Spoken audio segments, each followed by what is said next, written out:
नमस्कार। आज हम बात कर रहे हैं एक्सियोम मिशन 4 मतलब AX4 की। ये हाल ही में 25 जून को लॉन्च हुआ और अब अंतर्राष्ट्रीय अंतरिक्ष स्टेशन ISS से जुड़ चुका है। ये एक्सियोम स्पेस की चौथी निजी उड़ान है और कई मायनों में बहुत खास है।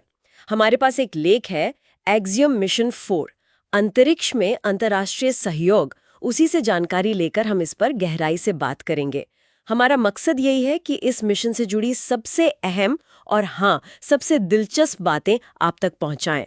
तो ये मिशन फ्लोरिडा के केनेडी स्पेस सेंटर से स्पेसएक्स फैल्कन 9 रॉकेट पर गया और इनका जो ड्रैगन स्पेसक्राफ्ट है ग्रेस, उसने करीब 28 घंटे की यात्रा के बाद ISS से डॉकिंग पूरी की। बिल्कुल। और जैसा आपने कहा, ये एक्सियोम की चौथी प्राइवेट फ्लाइट तो है ही, पर ये कमर्शियल स्पेस और जो अंतर्राष्ट्रीय सहयोग है ना, उसके लिए भी एक बहुत बड़ा कदम है। एक और दिलचस्प बात यह है कि ये पांचवा और आखिरी नया क्रू ड्रैगन कैप्सूल है जिसे स्पेसएक्स ने बनाया है। अच्छा, आखिरी मतलब इसके बाद स्पेसएक्स कुछ और इस्तेमाल करेगा क्या? शायद, हाँ। ये एक इशारा हो सकता है कि उनका फोकस अब स्टारशिप जैसे नए सिस्टम्स पर जाएगा। हम्म। पर खैर, अभी के लिए इस मिशन की सबसे बड़ी खासियत है इसका क्रू। 4 लोग और चारों अलग अलग देशों से। हाँ, ये तो कमाल की बात है। कमांडर हैं अमेरिका की पैगी विटसन। वो पहले नासा एस्ट्रोनॉट रह चुकी हैं और उनके नाम अंतरिक्ष में सबसे ज्यादा समय बिताने का रिकॉर्ड है, मतलब 678 दिन से भी ज्यादा। जी हाँ, एक लेजेंड है वो तो। और फिर पायलट हैं भारत के शुभांशु शुक्ला, भारतीय वायुसेना के ग्रुप कैप्टन और ISRO के अंतरिक्ष यात्री।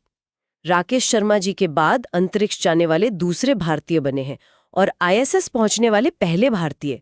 ये तो सच में बहुत गर्व की बात है। निश्चित रूप से भारत के लिए ये एक ऐतिहासिक पल है। और उनके साथ हैं पोलैंड के स्लॉशेस उज़नान्स्की विस्नेव्स्की। वो यूरोपियन स्पेस एजेंसी ESA के प्रोजेक्ट एस्ट्रोनॉट है। अच्छा। और चौथे सदस्य हैं हंगरी के टिबोर कापू। ये हंगेरियन टू ऑर्बिट यानी हनोर कार्यक्रम से हैं, जो हंगरी का अपना एस्ट्रोनॉट प्रोग्राम है। आप सोचिए, भारत, पोलैंड और हंगरी के लिए 40 साल से भी ज्यादा के बाद ये दूसरी सरकार प्रायोजित मानव अंतरिक्ष उड़ान है। और इन देशों के एस्ट्रोनॉट्स की ISS पर यह पहली विजिट है। सच में ऐतिहासिक है ये। वाकई, इतना अनोखा क्रू है तो जाहिर है उनका मिशन भी उतना ही महत्वाकांक्षी होगा, खासकर रिसर्च के मामले में। हाँ बिल्कुल, ये किसी भी एक्सियोम मिशन का अब तक का सबसे बड़ा, सबसे व्यापक रिसर्च प्रोग्राम है।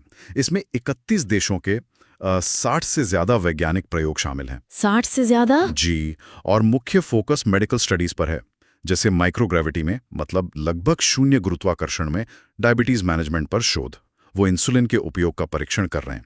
इससे शायद भविष्य में डायबिटीज वाले व्यक्ति भी स्पेस मिशन के लिए योग्य हो सकें। वाह, ये तो बहुत बड़ी बात है। मतलब अंतरिक्ष का शोध सीधे धरती पर लोगों के काम आ सकता है।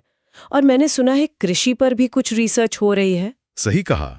ISRO फसल के 6 अलग-अलग किस्मों के बीजों की जांच कर रहा है, ये समझने के लिए कि भविष्य के लंबे स्पेस मिशनों के लिए, जैसे मंगल ग्रह पर जाने के लिए, अंतरिक्ष में फसलें कैसे उगाई जा सकती हैं। अच्छा। हाँ, और फूड माइक्रोएल्गी और पानी में रहने वाले छोटे जीवों पर भी अध्ययन हो रहे हैं।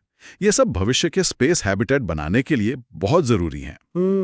इसके अलावा टेक्नोलॉजी डेमोन्स्ट्रेशंस भी काफी महत्वपूर्ण है, जैसे माइक्रोग्रेविटी में डिजिटल इंटरफेस के साथ इंसान कैसे इंटरेक्ट करता है, इसका टेस्ट। और नासा और ISRO मिलकर 5 साझा वैज्ञानिक जांच और 2 टेक्नोलॉजी डेमोन्स्ट्रेशंस कर रहे हैं। ये अमेरिका, भारत, पोलैंड, हंगरी और कई दूसरे देशों के बीच कितना गहरा सहयोग है, ये दिखाता है। भारत के लिए तो इसका ऐतिहासिक महत्व साफ है ही। शुभांशु शुक्ला की ये उड़ान ISRO की बढ़ती क्षमताओं को दर्शाती है। बिल्कुल। और अगर हम कमर्शियल नजरिए से देखें तो ये मिशन प्राइवेट स्पेस रिसर्च की जो बढ़ती हुई मांग है ना, उसको दिखाता है। और ये पब्लिक प्राइवेट पार्टनरशिप कितनी सफल हो सकती है, उसका भी सबूत है। ये एक्सियोम स्टेशन की दिशा में एक कदम है। Axiom station? हाँ, जो दुनिया का पहला कमर्शियल स्पेस स्टेशन बनने की राह पर है। एक्सियोम स्पेस का ये एक बड़ा लक्ष्य है। अच्छा, तो कुल मिलाकर X4 सिर्फ एक लॉन्च और डॉकिंग नहीं है। ये विज्ञान, व्यापार और वैश्विक सहयोग का एक शक्तिशाली प्रदर्शन है। ISS पहुंचने पर उनका स्वागत भी हुआ। एक्सपीडिशन 73 की टीम ने उनका वेलकम किया और कमांडर विटसन ने अपने साथियों को एस्ट्रोनॉट पिन्स भी दिए। अब स्टेशन पर कुल 11 लोग हैं। जी हाँ, मिशन अब तक तो बहुत सफल रहा है। पर यह सोचने पर मजबूर भी करता है कि जैसे जैसे प्राइवेट कंपनियां स्पेस में और ज़्यादा सक्रिय होती जाएंगी, तो ये जो अंतर्राष्ट्रीय सहयोग है, जो नियम कानून है, संसाधनों का प्रबंधन है, इसका भविष्य क्या रूप लेगा?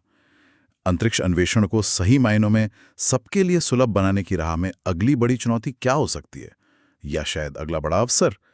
ये कुछ ऐसे सवाल हैं जिन पर आगे गौर करना होगा।